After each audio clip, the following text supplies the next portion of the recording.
നടി ഹണി റോസിനെതിരായ ലൈംഗിക അധിക്ഷേപ കേസിൽ വ്യവസായി ബോബി ചെമ്മണ്ണൂരിന് ഹൈക്കോടതി ഉപാധികളോടെ ജാമ്യം നൽകി. സർ, സത്യം പറയാമല്ലോ, അവൻ അങ്ങനെയുള്ള ഒരാളല്ല. ഇതെന്തെങ്കിലും അബദ്ധം പറ്റിയതായിരിക്കും. എന്നാൽ ജാമ്യം നടപ്പാക്കേണ്ടതില്ലെന്ന നിലപാടിലാണ് ബോബി ചെമ്മണ്ണൂരുള്ളത്. ഞാൻ നിങ്ങളുടെ കൂടെ ഇവിടെ എർത്തായിട്ട് കൂടിക്കൊള്ളാം. ശമ്പളവും വേണ്ട, കിമ്പളവും വേണ്ട, ഫ്രീ ഫ്രീ ഫ്രീ. സാങ്കേതിക പ്രശ്നങ്ങളിൽ കുരുങ്ങി പുറത്തിറങ്ങാൻ പറ്റാത്ത തടവുകാർക്ക് ഐക്യദാർഢ്യവുമായി ജയിലിൽ തന്നെ തുടരും. എന്റെ പ്രവർത്തനത്തെ ജീവകാരുണ്യ പ്രവർത്തനം എന്ന് വേണമെങ്കിൽ വിശേഷിപ്പിക്കാം. ഈ മദർ തെരേസ ചെയ്യുന്നത് പോലെ പൂർണ്ണമായി അങ്ങനെ പറയാൻ പറ്റില്ല. പെട്ടെന്ന് പേരെടുക്കാൻ പറ്റിയ ഒരേ ഒരു ഏർപ്പാടാണിത്.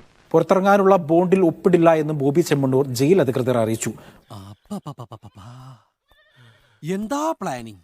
ഈ ഒരു പർട്ടിക്കുലർ വിഷയത്തിൽ എടുത്തു പറയാണ്, ഈ ഒരു പർട്ടിക്കുലർ വിഷയത്തിൽ ഞങ്ങൾ അദ്ദേഹത്തോടൊപ്പം തന്നെയാണ്.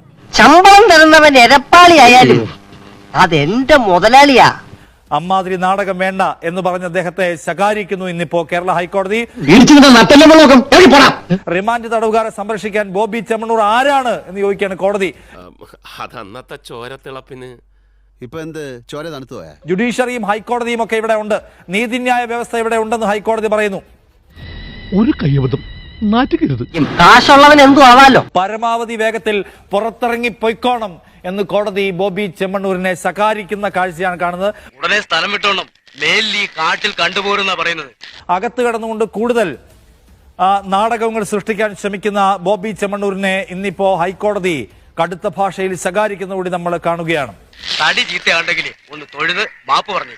കോടതിയെ ധിക്കരിക്കുകയോ ഒരിക്കലും ഇന്ന് വരെ ഉണ്ടായിട്ടില്ല. അങ്ങനെ ഒരിക്കലും ഞാൻ ചെയ്യുന്ന വ്യക്തിയല്ല. അങ്ങേയറ്റം ബഹുമാനം മാത്രമാണ് കോടതിയോടുള്ളത്.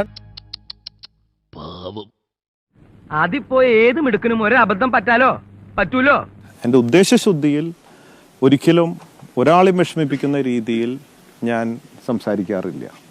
എന്റെ ഉദ്ദേശത്തിൽ ശുദ്ധിയില്ലേ സാർ? ഉണ്ടുണ്ട്, വേണ്ടോളം ഉണ്ട്. അത് മതി സാർ, ഇത് മതി. പിന്നെ ഏതെങ്കിലും തരത്തിൽ എൻ്റെ വാക്കുകൊണ്ട് വേദനിച്ചിട്ടുണ്ടെങ്കിൽ ഞാൻ മാപ്പ് ചോദിക്കുകയാണ്.